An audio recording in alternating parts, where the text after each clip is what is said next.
Imagine being accused of being a witch, and the test to prove you're innocent was this: if you float, you're guilty. If you sink, you're innocent. But you might drown anyway. This was a real method used during Europe's witch hunts, known as the swimming test. Back in the 1500s and 1600s, fear of witches spread across Europe and parts of America. People believed witches had made deals with the devil and gained supernatural powers. But here's the problem. There was no real way to prove someone was a witch, so instead, they created terrifying tests. One of the most common was the swimming test.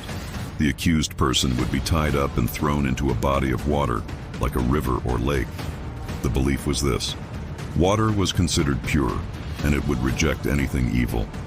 So if the person floated, it meant the water was rejecting them, proving they were a witch. But if they sank, it meant they were innocent, which sounds like a good outcome, except for one thing. If you were tied up and sank, you could easily drown before anyone pulled you out. So either way, the test could cost you your life. And it didn't stop there. Other methods included searching for so-called witch marks on the body, or using needles to see if certain spots didn't feel pain.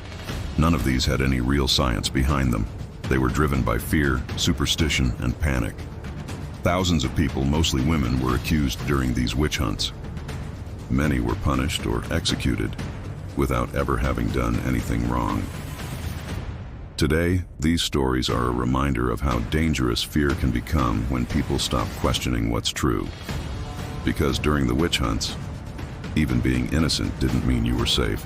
If you enjoy dark and creepy history facts like this, like and subscribe for more.